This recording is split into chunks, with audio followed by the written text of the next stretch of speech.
Bonjour à toutes et tous. Merci d'être là. Je tenais d'abord à remercier le président Poutine d'avoir répondu à l'invitation que je lui avais faite il y a quelques jours lorsqu'il m'avait appelé après ma prise de fonction pour venir dans ce lieu symbolique où aujourd'hui nous célébrons les 300 ans, presque jour pour jour, de la visite de Pierre le Grand en France, alors pour mieux comprendre et connaître les secrets d'un royaume qui avait su étonner le monde. Et durant cette visite qui dura plusieurs semaines, Pierre le Grand passa plusieurs jours à Versailles, qui était alors le sommet des arts, des techniques de l'époque, et où se préparaient déjà, début du XVIIIe siècle, les idéaux des Lumières, en tout cas le génie qui allait faire cet esprit des Lumières. Il a pu s'entretenir à ce moment-là avec des ingénieurs, des écrivains, des archivistes. Et l'histoire nous enseigne d'alors qu'il revint en Russie quelque temps après avec des idées fortes, quelques convictions, des croquis, nous allons les voir ensemble dans quelques instants, et il fut élu membre honoraire de l'Académie royale des sciences, dont il s'inspira, et avec une volonté véritablement de moderniser votre pays. Pierre le Grand, c'est le symbole de cette Russie qui veut s'ouvrir à l'Europe et qui veut tirer en Europe tout ce qu'elle a de grand, de fort, et nous en avons d'ailleurs tout à l'heure évoqué plusieurs aspects, y compris dans nos échanges un peu plus particulier. Et ce qui est important dans cette histoire qui a aujourd'hui 3 siècles, c'est ce dialogue entre la France et la Russie qui n'a jamais cessé. Dialogue entre nos intellectuels, nos cultures, qui sema les germes d'une amitié mutuelle qui dure encore aujourd'hui et qui a été jalonné par nos plus grands penseurs, nos plus grands artistes et les chefs d'État successifs. Et vous verrez d'ailleurs tout à l'heure le dessin préparatoire à la statue monumentale de Pierre le Grand, nous le verrons. Il vous est familier, Monsieur le Président, dans cette ville qui vous a vu naître et qui vous est chère. Et cette statue qui fait la fierté de Saint-Pétersbourg, votre ville bien-aimée, on la retrouve ici dans ses prémices. Cette Russie qui s'ouvre à l'Europe, cette amitié franco-russe, c'est cela ce que je souhaitais vous faire partager en vous invitant aujourd'hui à Versailles. Et c'est ce qui a été le fondement de notre discussion aujourd'hui. Cette histoire qui nous dépasse et qui a scellé l'amitié franco-russe. La France, le 7 mai dernier, a affirmé souverainement, dans l'élection présidentielle, son attachement à son indépendance, son engagement européen et sa volonté de peser dans le destin du monde. Aucun enjeu essentiel ne peut être traité aujourd'hui sur ces sujets sans dialoguer avec la Russie. Et c'est aussi pour cela que je souhaitais que nous puissions, ensemble, évoquer, comme nous l'avons fait pendant un long moment, l'ensemble des dossiers qui font le présent et l'avenir de nos 2 pays. Nous avons donc eu l'occasion de passer en revue l'ensemble des dossiers avec le président Poutine. Sur la Syrie, j'ai rappelé quelles étaient nos priorités. Et je crois que nous pouvons, sur cette voie, travailler ensemble, en tout cas c'est mon souhait, dans les prochaines semaines. Notre priorité absolue, c'est la lutte contre le terrorisme et l'éradication des groupements terroristes, et en particulier de Daesh. C'est le fil directeur de notre action en Syrie, et ce sur quoi je veux qu'au-delà du travail que nous conduisons dans le cadre de la coalition, nous puissions renforcer notre partenariat avec la Russie.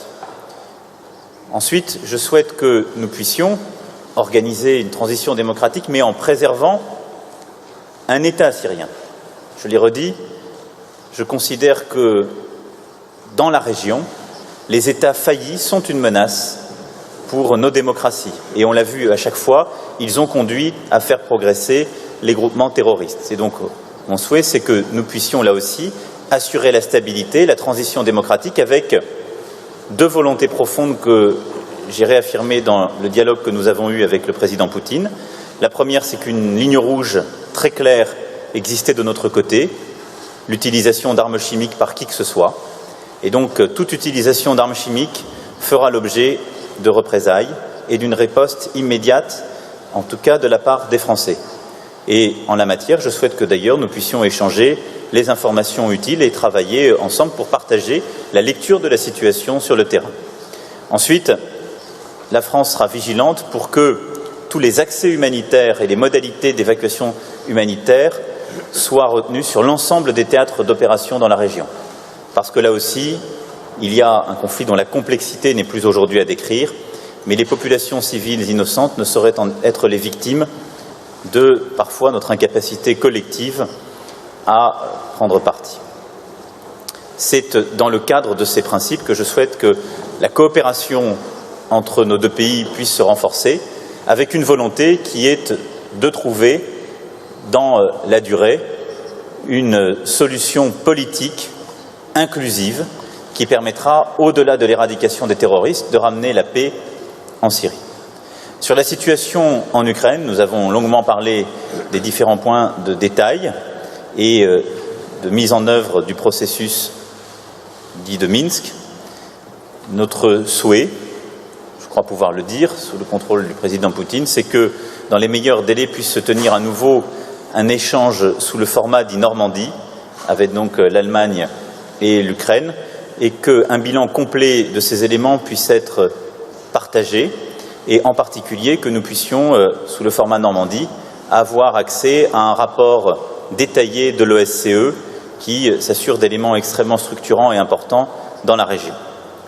Sur ce sujet, c'est donc un processus qui doit perdurer, mais sur lequel nous avons l'un et l'autre partagé nos vues. Et en tout cas, j'ai pour ma part rappelé la volonté que nous puissions aboutir, dans le cadre des engagements de Minsk, à une désescalade de ce conflit et de toutes les conséquences de part et d'autre qu'il a pu générer. Enfin, sur les sujets plus bilatéraux, j'ai rappelé au président Poutine l'importance de plusieurs sujets qui touchent particulièrement à la fois nos valeurs et nos opinions publiques, et j'ai à cette occasion rappelé l'importance pour la France du respect de toutes les personnes, de toutes les minorités et de toutes les sensibilités dans la société civile. Nous avons évoqué le cas des personnes LGBT en Tchétchénie, mais également le cas des ONG en Russie. Sur ces sujets, j'ai donc très précisément indiqué au président Poutine les attentes de la France et nous sommes convenus d'avoir un suivi extrêmement régulier ensemble. Le président Poutine m'a d'ailleurs indiqué avoir pris plusieurs initiatives sur le sujet des personnes LGBT en Tchétchénie, avec des mesures visant à faire la vérité complète sur les activités des autorités locales et régler les sujets les plus sensibles. Je serai pour ma part, en tout cas, constamment vigilant sur ces points qui correspondent à nos valeurs. De manière plus large, nous avons partagé le souhait de créer un échange plus intense, plus transparent entre nos sociétés civiles, qui participera aussi du rapprochement indispensable entre celles-ci et d'un dialogue constructif. Aussi, comme cela existe aujourd'hui entre la Russie et l'Allemagne, nous sommes convenus que pour permettre à notre jeunesse, nos acteurs économiques, culturels, nos penseurs, de dialoguer, de se rapprocher et de surmonter les éventuelles incompréhensions, un forum franco-russe des sociétés civiles sera mis en place.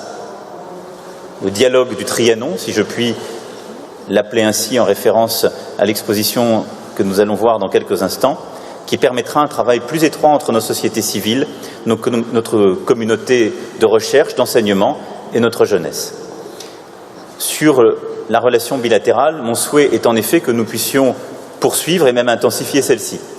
Sur le plan culturel, l'année dernière a été marquée par des expositions importantes, en particulier celle organisée à la Fondation Louis Vuitton en partenariat avec le musée de l'Ermitage et le musée Pouchkine, qui en fut un autre. Je veux veiller à ce que nos peintres, nos musiciens, nos écrivains, nos scientifiques puissent travailler ensemble dans les meilleures conditions. Et à ce titre, nos ministres de la Culture travailleront sur cette feuille de route. Je me réjouis d'ailleurs, Monsieur le Président, vous la verrez tout à l'heure, que notre ministre de la Culture récemment nommée, Françoise Nyssen, est avant tout une grande éditrice et elle a contribué à faire connaître nombre d'auteurs russes pour toutes celles et ceux qui lisent le français, puisqu'en tant qu'éditrice, elle a soit fait découvrir, soit surtout fait découvrir des traductions plus adaptées de Dostoïevski, Tchekhov, Pouchkine et plusieurs autres. Intensifier nos relations bilatérales, c'est aussi poursuivre les projets économiques, les projets scientifiques, les projets de partenariat dans l'aéronautique, dans le spatial, dans l'énergie, qui ont été développés ces dernières années et auxquels nous serons l'un et l'autre vigilants. Je souhaite aussi que nous puissions fluidifier les relations en termes de financement de ces grands projets entre nos deux pays.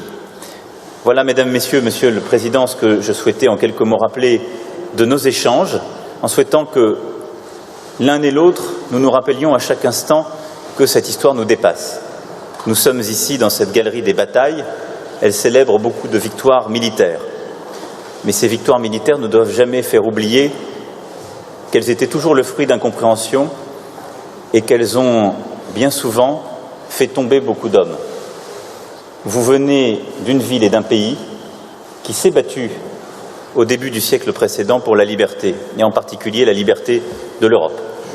Et c'est toute cette histoire qui l'un et l'autre nous dépasse, et c'est fort de toute cette histoire, en venant ici à Versailles, que je souhaitais que l'un et l'autre, nous puissions sur tous les sujets qui font notre présent et le destin de nos nations, construire les solutions pragmatiques et exigeantes qui nous permettront de surmonter parfois les vicissitudes du quotidien. Je vous remercie.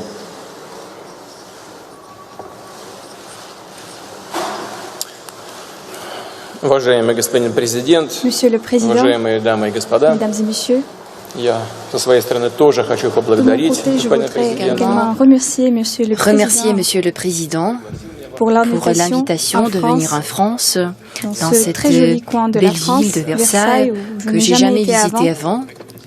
C'est Évidemment, vraiment je suis impressionnant et cela montre la grandeur de la France, son histoire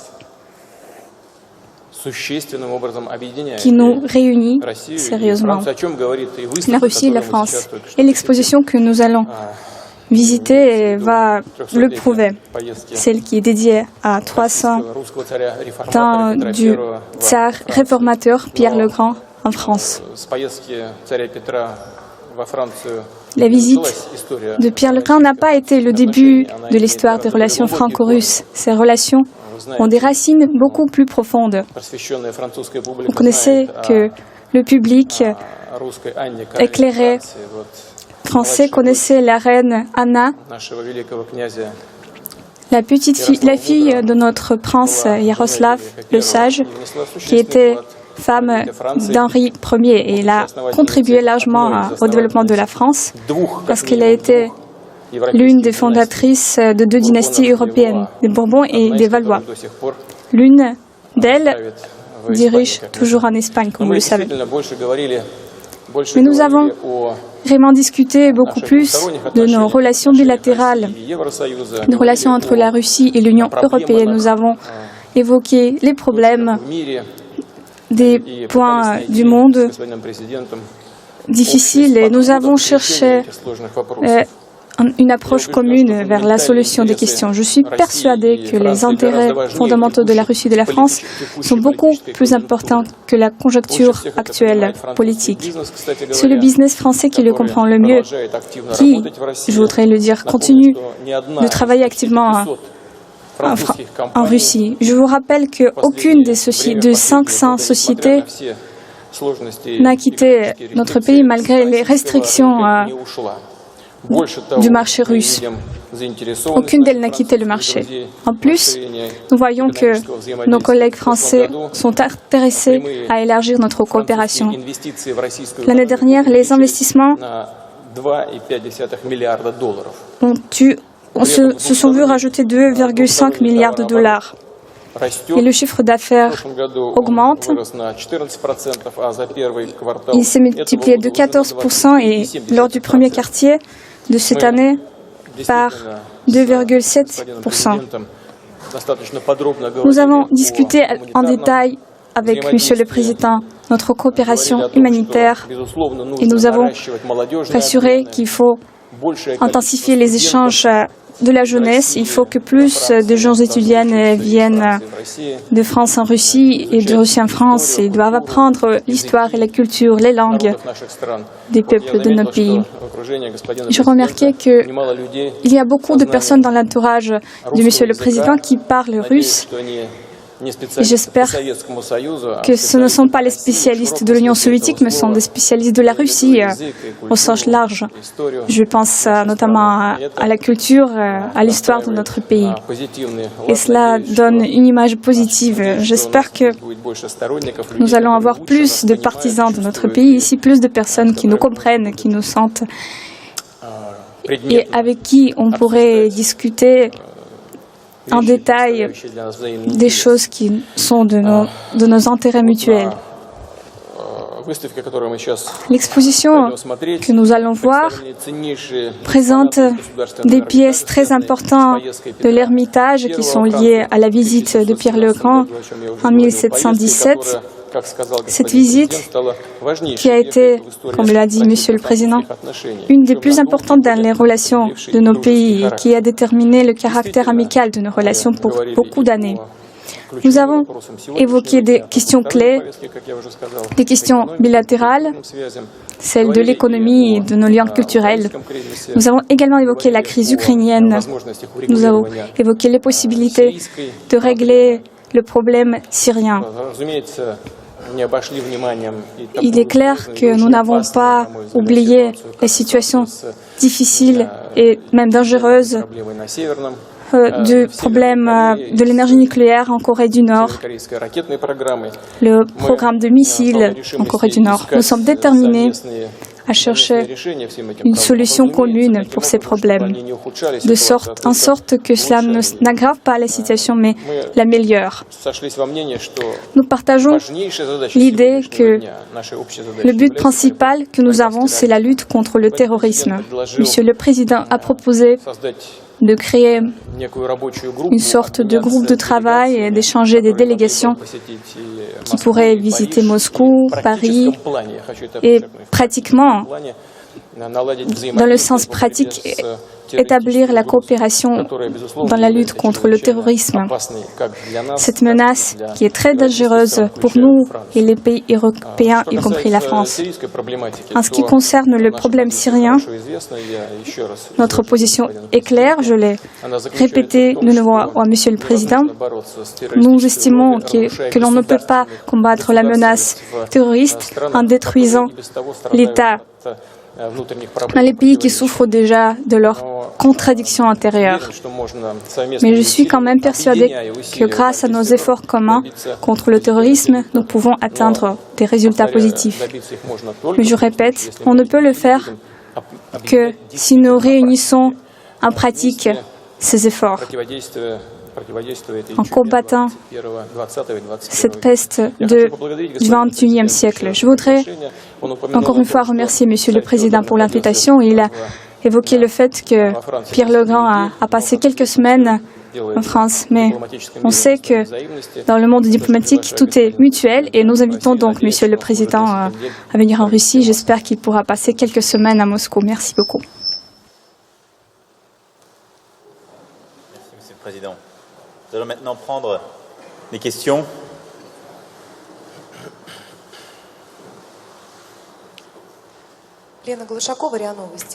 RIA Novosti. Aujourd'hui, on fête 300 ans depuis le début des relations entre la France et la Russie, mais depuis quelques années, on a l'impression qu'il n'y a rien à fêter. Maintenant, nous avons entendu des idées positives. Vous avez évoqué la création du forum humanitaire. Vous avez dit qu'il y aura une commission antiterroriste. Est-ce qu'on peut espérer qu'il y aura d'autres mécanismes qui vont reprendre? Encore une question, la Russie est très souvent accusée d'intervenir dans les élections et c'est la France notamment qui a accusé la Russie d'avoir intervenu. Est-ce que vous avez discuté cette question? Merci.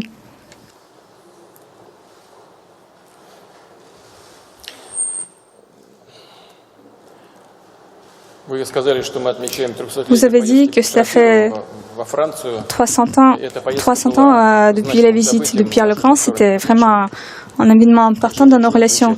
Et c'est vrai que c'est une fête pour nous. Il y a une chose pour fêter. C'est toujours, si on a le désir de fêter quelque chose, on peut toujours trouver une fête à célébrer. Comme je l'ai dit, nous avons le renforcement de notre chiffre d'affaires qui revient aux anciens indicateurs et nous cherchons des points communs de l'ordre du jour international et nous avons l'impression de les voir. Nous sommes capables de progresser avec nos efforts communs et d'essayer à nous rapprocher vers la solution des problèmes clés d'aujourd'hui. En ce qui concerne l'intervention, la prétendue intervention dans les élections, nous n'avons pas discuté cette question. Monsieur le Président n'a pas fait preuve d'intérêt vers cette question et moi je ne pense pas qu'il existe quelque chose à discuter. Sur votre sujet, d'abord, nous réactivons, comme ça a été fait il y a un peu plus d'1 an et demi maintenant, il faut le poursuivre et l'intensifier, le dialogue stratégique économique. Ensuite, il y a l'avancée que nous avons évoquée l'un et l'autre, qui est ce groupe de travail conjoint sur la situation syrienne. Et nous sommes convenus l'un et l'autre, j'en informerai d'ailleurs la chancelière dans les prochaines heures, de notre souhait d'avoir une discussion en format dit-Normandie pour le suivi du processus de Minsk, avec justement la présence en début d'échange de l'OSCE. Ce sont des avancées concrètes qui marquent le fruit de notre discussion. Les grandes choses se construisent dans la durée. Quant aux dernières élections françaises, nous l'avons évoqué lorsque le président Poutine m'a appelé pour me féliciter. Moi, je suis un pragmatique. On a évoqué les choses sur ce sujet-là. J'ai dit au président ce que j'avais à dire, il m'a dit ce qu'il avait à dire, et j'avance. Ce qui m'importe, c'est de régler les situations spécifiques, importantes, que nous avons évoquées durant cette conférence de presse. Donc, quand j'ai dit les choses une fois, je n'ai pas pour habitude d'y revenir. Bonjour, Monsieur le Président, Hervé Asquin de l'agence France Presse. Monsieur Poutine, vous aviez reçu au Kremlin, c'était en mars, la candidate du Front National, lui apportant un soutien au moins tacite dans la campagne présidentielle française. Et puis on vient de l'évoquer aussi, il y a eu cette affaire des hackers, peut-être russes, qui se seraient mêlés de cette campagne française. Alors je vous le demande, et je le demande d'ailleurs à tous les deux, à vous voir à cette tribune aujourd'hui, l'un à côté de l'autre, on n'a pas le sentiment que la relation franco-russe soit encore très chaleureuse, mais est-ce que cette rencontre a permis de la réchauffer quelque peu? Et puis, puisqu'on parle du climat de cette rencontre, il y a aussi la question des droits de l'homme, vous l'avez évoqué. Est-ce que vous avez abordé très directement, est-ce que vous avez pu progresser sur un certain nombre de sujets? Je pense par exemple au Français Yann Barbero ou au journaliste russe Roman Souchenko. Merci. Sur ce sujet, je laisserai le président Poutine me compléter comme il le souhaite. Sur le premier point, il ne m'appartient pas de commenter la visite de Madame Le Pen au mois de mars dernier. Moi, j'ai un principe simple. Les élections, c'est le peuple souverain qui en décide. Le peuple souverain n'a pas donné raison à Madame Le Pen en France. Le reste, ça n'est même pas de la littérature, pour citer de manière détournée le poète. Pour ce qui est de ce qui s'est passé durant la campagne, nous l'avons évoqué lors de notre premier échange avec le président Poutine. Et enfin, moi, je n'ai jamais considéré que ni la vie politique ni la diplomatie ne consistaient à commenter soi-même des éléments de thermodynamique ou de chimie personnelle. Ça consiste à apporter des solutions concrètes à nos problèmes réels. Donc la chaleur, elle est dans la pièce et dans le climat qui nous entoure. Mais surtout, c'était un échange, le premier que nous avions l'un et l'autre. Je crois que ça a été un échange extrêmement franc, direct, avec beaucoup de choses qui se sont dites. Pour ma part, j'ai dit en totalité ce que je pensais des différentes situations évoquées avec le président Poutine. Il y a une part de ce que je lui ai dit que je ne vous dirai pas, parce qu'il en va ainsi des relations diplomatiques et il en va ainsi de la bonne politique, mais nous nous sommes, je crois, tout dit. Alors, on partage des désaccords, mais au moins on les a partagés, et surtout, on voit comment construire de manière concrète une action commune. Et je vous le dis très simplement, nous devons construire cette action commune.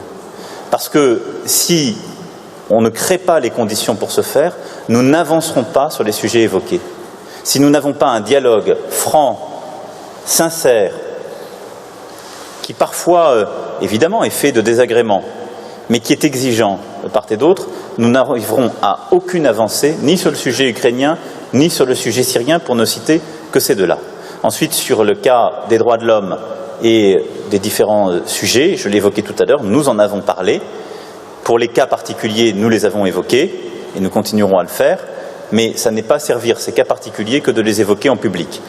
Sachez particulièrement que je suis très attaché à ce que sur chacun de ces sujets, il puisse y avoir une avancée concrète et à ce qu'on puisse trouver une solution qui corresponde aux valeurs que nous défendons et auxquelles je ne céderai rien.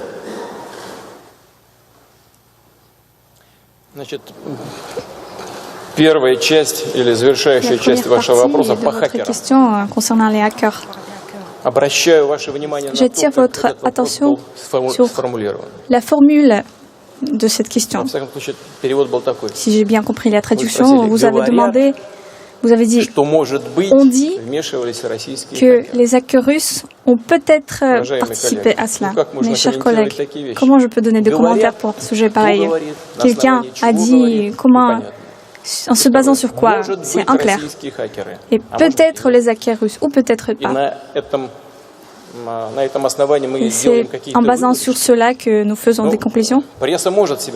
La presse peut se permettre de faire des conclusions, c'est vrai, mais c'est pour ça qu'elle existe, pour faire connaître aux civils des points de vue différents. Mais dans la politique, cela ne mène à rien. Si l'on base nos actions, si l'on fait nos actions, si l'on forme notre idée sur quelque chose en se basant sur des faits qui n'ont pas été confirmés. La deuxième partie concernant l'arrivée de Mme Le Pen, ce n'est pas la première fois qu'elle est venue. Elle est venue sur la base régulière. Et je ne pense pas que ces points de vue concernant l'identité des peuples européens, ces points de vue sur la souveraineté des pays européens n'ont pas de sens. Je ne le pense pas. Ma position peut ne pas correspondre à celle des autres collègues, mais je l'ai toujours dit ouvertement. Et ensuite, nous sommes prêts à accueillir toute personne à toute heure. Et si Mme Le Pen nous a demandé de venir, à quoi bon servait-il de lui refuser?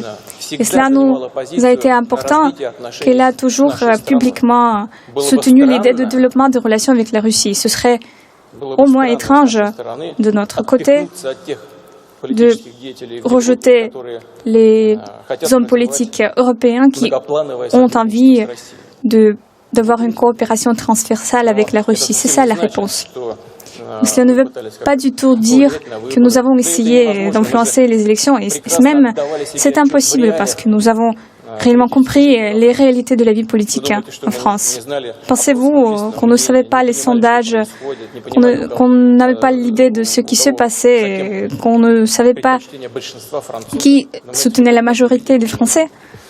Nous l'avons très bien compris. Et la dernière chose que je veux dire, nous ne sommes pas des enfants quand il s'agit des questions de ce genre. Nous faisons des choses sérieuses. Et en outre de la conjoncture politique, il existe des intérêts fondamentaux des peuples russes et français. Et c'est par quoi nous sommes dirigés dans notre activité avec Monsieur le Président.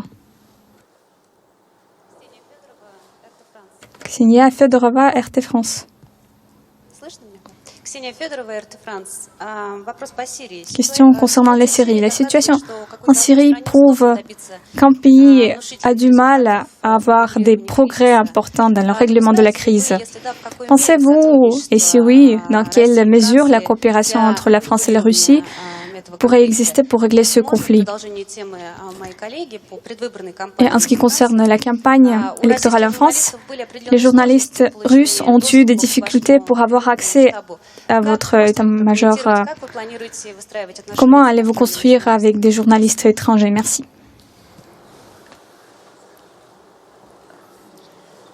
Alors, je vais commencer par la deuxième question. J'ai toujours eu une relation exemplaire avec les journalistes étrangers, encore faut-il qu'ils soient journalistes. Et les responsables politiques ont des responsabilités de prendre des décisions, de dire les choses. Quand des organes de presse répandent des contre-vérités infamantes, ce ne sont plus des journalistes, ce sont des organes d'influence. Russia Today et Sputnik ont été des organes d'influence durant cette campagne qui ont, à plusieurs reprises, produit des contre-vérités sur ma personne et ma campagne. Et donc j'ai considéré qu'ils n'avaient pas leur place, je vous le confirme, à mon quartier général. La totalité de tous les journalistes étrangers, y compris russes, professionnels, ont eu accès à ma campagne. C'est simple, les règles sont ainsi, ce seront toujours les mêmes. Et c'est en cela qu'il était grave que des organes de presse étrangers, sous quelque influence que ce soit, je ne le sais, est interféré en répandant des contre-vérités graves dans le cadre d'une campagne démocratique. Et à cela, je ne céderai rien. Rien, madame. Donc on va se dire les choses en vérité, mais Russia Today et Sputnik ne se sont pas comportés comme des organes de presse et des journalistes, mais ils se sont comportés comme des organes d'influence, de propagande et de propagande mensongère, ni plus ni moins. Ensuite, pour ce qui est de la première question, j'ai répondu tout à l'heure, il y a bien évidemment et il y aura une coopération entre nos deux pays sur la question syrienne. Elle est indispensable et c'est d'ailleurs la décision que j'ai prise, que j'ai proposée au président Poutine. Je souhaite qu'il puisse y avoir une coopération forte sur ce sujet. Parce que nous avons une priorité, celle-ci est commune, c'est la lutte contre les terroristes.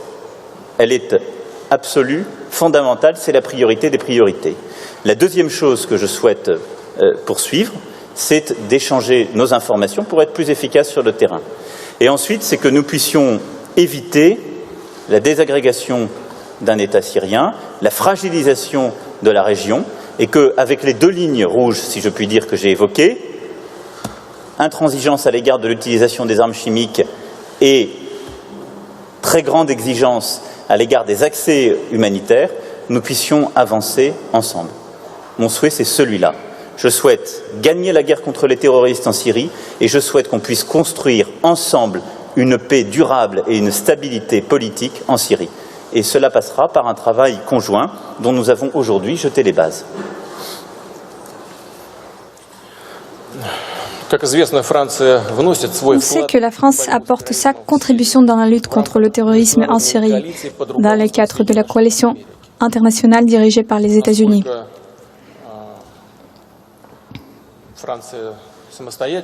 À quel point la France était l'indépendante dans les questions opératives, nous ne le savons pas parce qu'il s'agit des accords entre les alliés et nous ne sommes pas informés. Mais ce qui est important, à mon avis, c'est autre chose.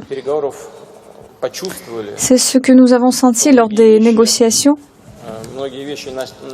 que nous avons des estimations proches par rapport à certaines choses, même s'il y a certaines différences. Mais ce qui nous réunit, ce qui nous lie, nous fait penser que nous pourrons améliorer nos relations. Très bien. Merci beaucoup. Nous allons poursuivre maintenant en allant à l'exposition. Merci à vous. Merci pour votre attention. Monsieur le Président, on avait dit 4 questions. Monsieur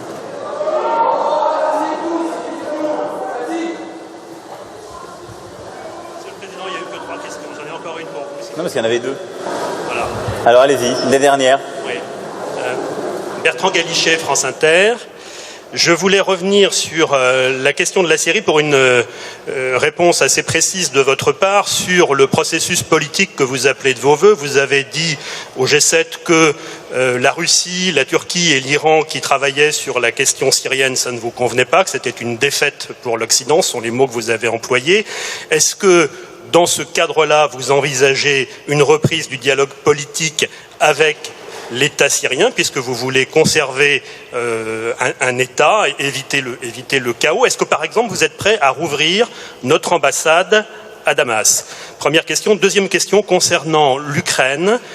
Vous avez là aussi évoqué un processus qui est celui de Minsk et puis le format Normandie pour reprendre la discussion, mais en même temps, le G7 a évoqué des sanctions possibles contre la Russie, de nouvelles sanctions dans ce dossier de l'Ukraine. Est-ce que ça n'est pas incompatible? Merci. Alors, sur le premier sujet, il est évident que nous devons inventer le cadre de ce processus diplomatique que j'évoquais, mais que je rappelais à l'instant.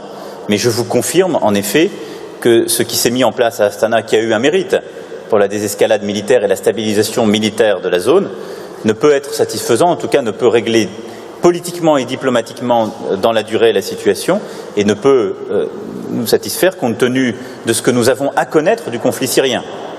C'est-à-dire des groupements terroristes qui nous frappent et dont nous sommes l'une des cibles prioritaires, et dont nous avons connu directement les conséquences, et d'autre part, un pays d'où sont partis nombre de migrations qui ont profondément bousculé l'Europe.